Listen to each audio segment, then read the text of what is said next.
We want to thank the great people of Iowa. Thank you. We love you all. What a turnout, what a crowd. And I really think this is time now for everybody, our country, to come together. We want to come together, whether it's Republican or Democrat or liberal or conservative. It would be so nice if we could come together and straighten out the world and straighten out the problems and straighten out all of the death and destruction that we're witnessing. That's practically never been like this. It's just so important, and I want to make that a very big part of our message. We're going to come together. It's going to happen soon, too. It's going to happen soon. I want to thank some of the great people. We have so many senators. If I go through every name, we'll be here all night, and everybody's going to get angry at me. But the senators, the congressmen from Washington, they came down from all different states. I want to thank you very much. I want to congratulate Ron and Nikki for having a good time together. We're all having a good time together. I think they both actually did very well. I really do. I think they both did very well. We don't even know what the outcome of second place is. And I see Carrie Lake. Congratulations, Carrie. Very good. I spotted her, I have to announce, because she's terrific. She's going to be a senator, a great senator, I predict, right? You're going to be a great senator.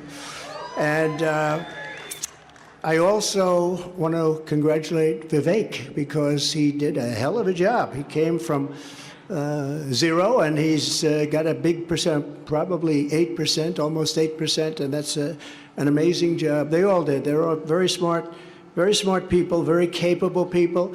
I think most importantly, I want to thank my incredible wife, First Lady, I'll say former and maybe future. But more important than Melania, I want to thank her incredible, beautiful mother who passed away a few days ago. And she's up there, way up there. She's looking down, and she's so proud of us. And I just want to say to Amalia, you are special, one of the most special people I've ever known. And that was a tough period of time for the family. But she's amazing. She was amazing. So I just want to thank what she's done for our family, and her husband, who's home right now and very lonely. He's a lonely man, but he's going to be okay. Victor, they're great people, great parents to all of us, really. Great parents, but also to Barron. Boy, did she take care of Barron. That's how he got so tall. He only ate her food. And I want to thank my family generally. They've worked so hard, and they've taken so much abuse for being good people. I mean, good people. But Eric and Don, they really did. These two have been working so hard, and they have another job also, so they have to do it all. But they've been working so hard, and I know that Ivanka is home and Tiffany's home. They're watching, and I know that Barron's watching. Good old Barron. I said, you're going to be a basketball player. I said, well, I like soccer, Dad, actually. I said, at your height, I like basketball better, but sometimes you can't talk them into everything. But he's a special boy. But the whole family is just incredible. And my sister, Elizabeth, who's just the biggest fan. She's just an incredible person and always supportive. We love Elizabeth so much. Also, we have a woman who took a big chance. You know, in most states, we have support of everybody, the Congress, the senators. We had Marco Rubio. We had Rick Scott the other day.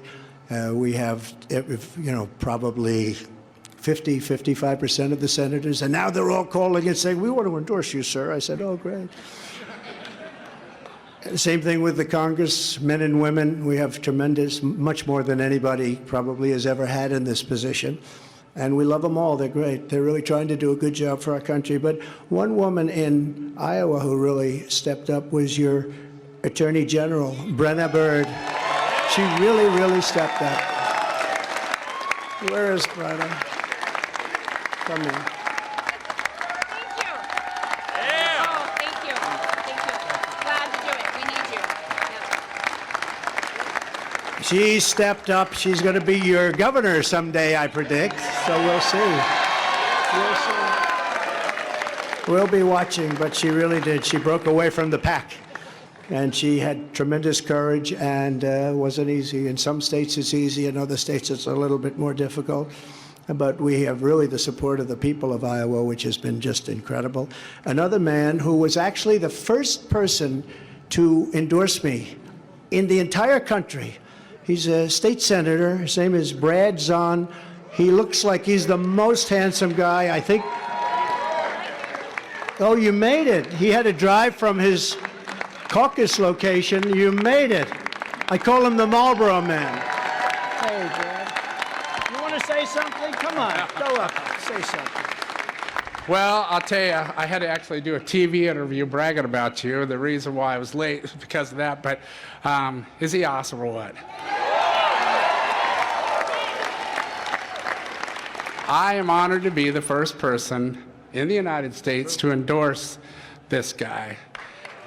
The next president, the 47th president of the United States, Donald J. Trump.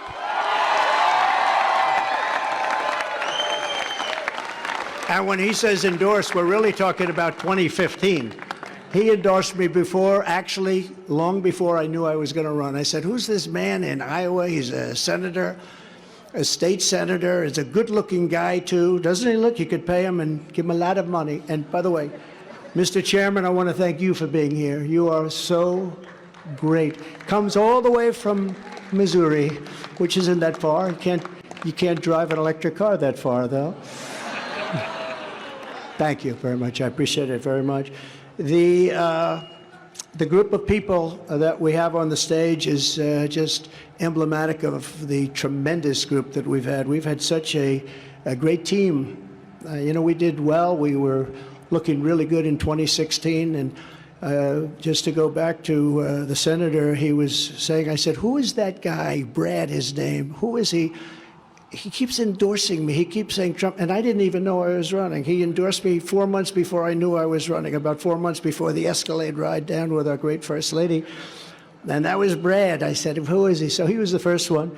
But we have people that are so incredible. Your Republican Party Chairman, Bobby Kaufman, and his son, who is a brilliant guy, and he worked with us.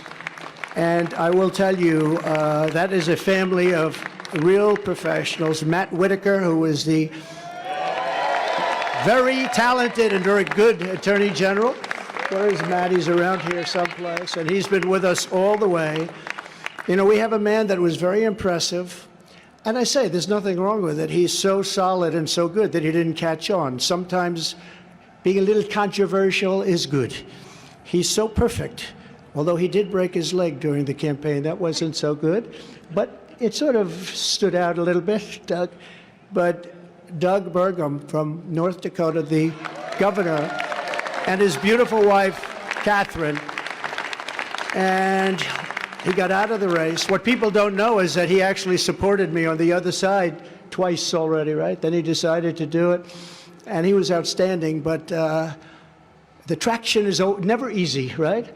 You need controversy for traction sometimes, and this guy is the most solid guy. There's no controversy whatsoever, and he's one of the best governors in our country, and I hope that I'm going to be able to call on him to be a piece of the administration, a very important piece of the administration.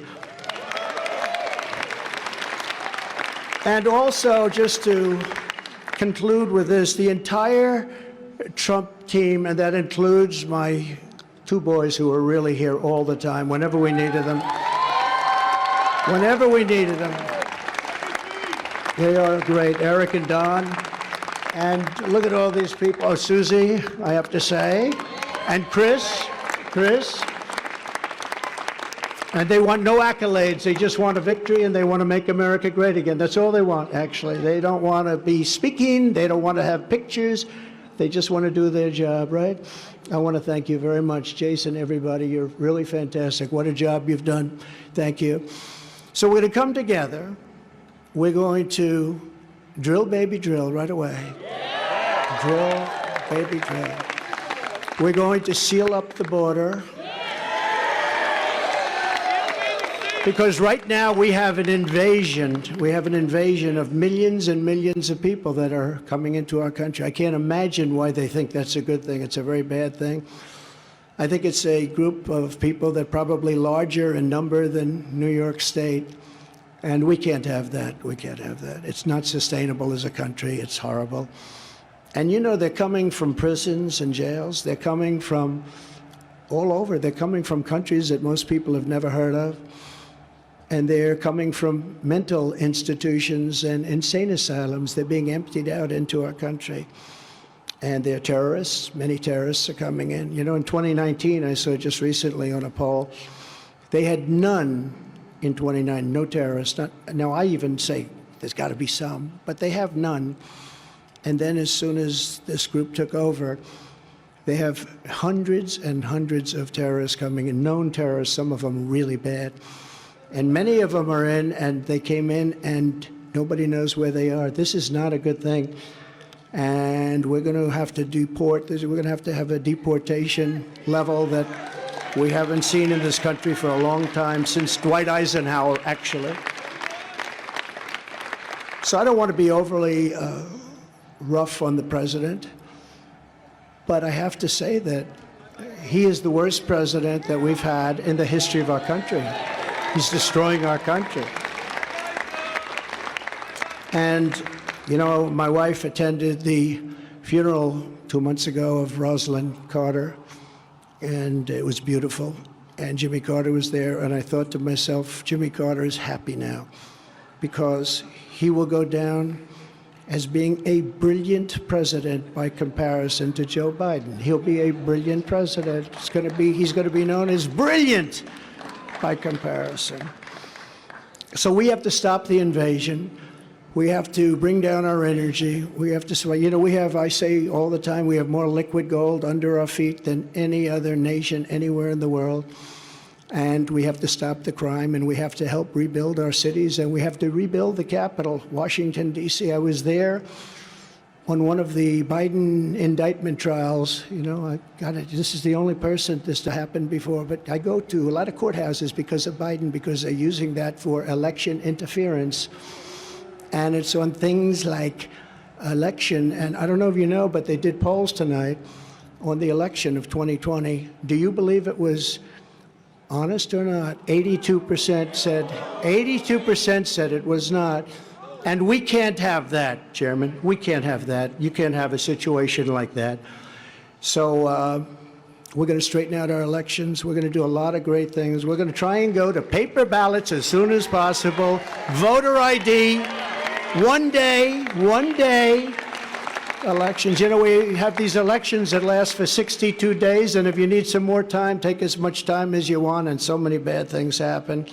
We have to get rid of mail-in ballots, because once you have mail-in ballots, you have crooked elections. Actually, Jimmy Carter's commission said that a long time ago. We're going to rescue our economy. We're going to save our economy. We had the greatest economy in the history of our country. There was never a greater economy. And now we don't. And when you look at what's happened with inflation, inflation is destroying. You know, they call it a country killer. Going back hundreds of years, Germany, countries that had big inflation are dead. They become dead countries. We have to stop that immediately. And we want peace through strength. Russia would have never attacked Ukraine. Would have never done it. Putin and I get along fine. We get along very well. That's a good thing, not a bad thing. The fake news, which if the fake news would become real and honest news, 90% of our problems in this country would be solved. They would be solved. So Russia would have never attacked. Israel would have never been attacked. The Ukraine situation is so horrible. The Israeli situation is so horrible, what's happened. And we're going to get them solved. We're going to get them solved very fast. I actually said Ukraine. I know President Putin very well. I know Zelensky very well. I'm going to get him in. We're going to get it solved very quickly. Should have never happened. Would have never happened. Now you have all that death, far greater than people understand. The numbers are far, far greater than anybody would even think possible. You're going to find that out in the years to come. When they knock down these massive buildings in Ukraine, and then you see they announced 2 people were slightly wounded. No, many people were killed. Many people were killed. We're going to get it stopped. but it's so sad because it should have never started. People killed and a culture destroyed. You can never replace 1,000-year-old buildings with the most beautiful golden domes and churches and everything, just all rubble now. And it's so sad, would have never, ever happened. And likewise, Israel would have never been attacked. It all comes from Iran, and we would have had to deal with Iran very quickly, had the election where we, by the way, got, and I say we because it's all we got more votes than any sitting president in the history of our country. But they say we lost by a whisker, okay? But regardless of that, we're going to do incredible things, and we're not going to let China do what they'd like to do. I get along great with him also. President Xi, he's a very strong leader, and we're going to get things solved. We're going to get the Ukraine war solved. We're going to get the Israeli situation solved. But if you think back to that, Iran was broke. I said to every country, anybody does business with Iran, buys oil from Iran. They were broke. We're not going to let you do business in the United States. And that's the way it is. They did very little business, almost sold no oil. Nobody wanted to do that. That's a big penalty. And what happened is they had no money to give to Hamas and to give to Hezbollah. And in fact, there were a lot of stories at the time. They had no money for terror. And for 4 years, we had no terror. We had the terror ban. They call it the Trump travel ban, but it was really the Trump terror ban. We don't want people in our country that are going to blow up our shopping centers. Thank you very much. And we want a country of law and order.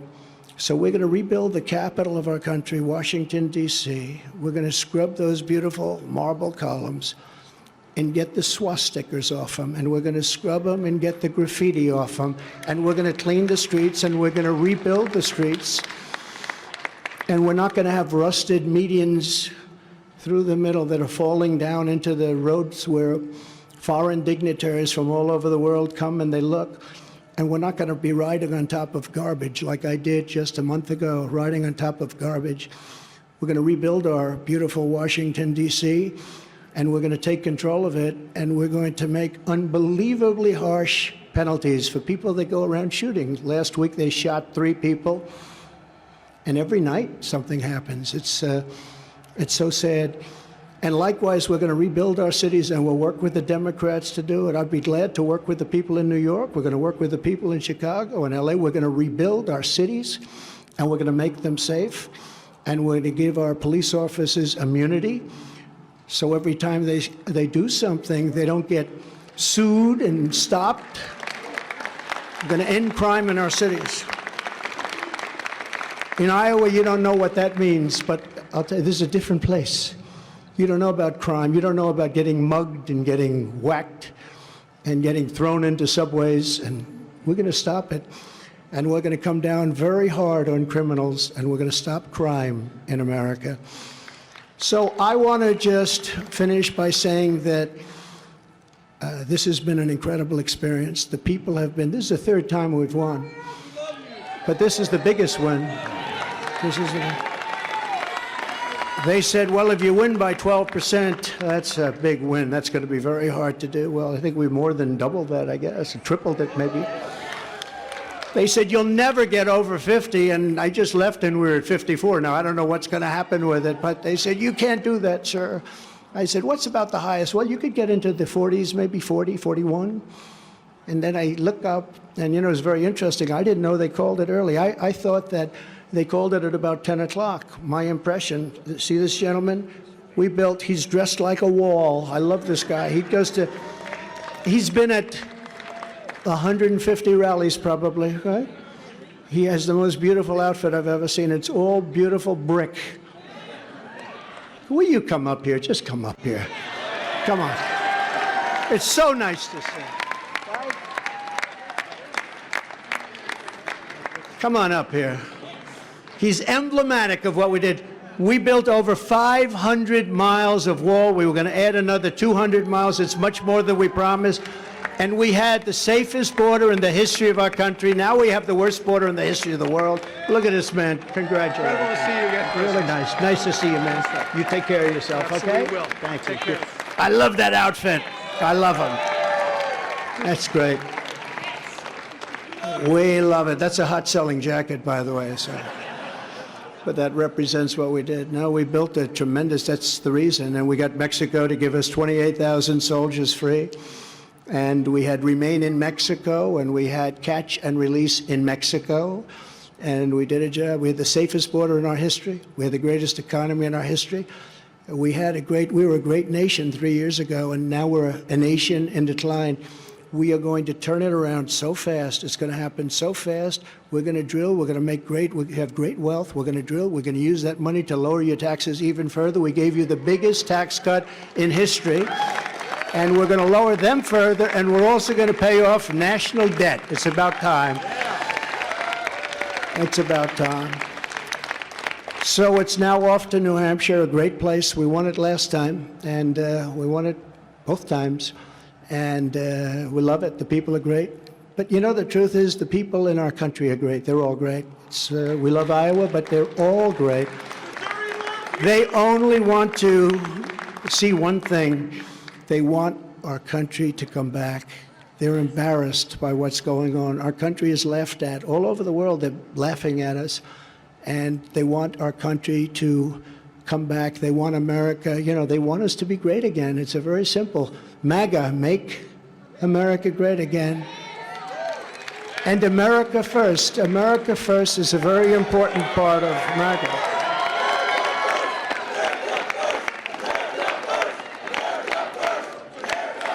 So we're going to put America first. We're going to make America great again. Again, Iowa, we love you. You are going to, you just go out and buy larger tractors and more land. Don't worry about it. And to all of the people standing behind me and all of the people in this room and so many great politicians and great dignitaries and friends, I just want to thank you all. This is a very special night. And this is the first, because the big night is going to be in November when we take back our country, and truly, we do make our country great again. Thank you very much, everybody. Great honor. Thank you very much. Thank you. Thank you very much.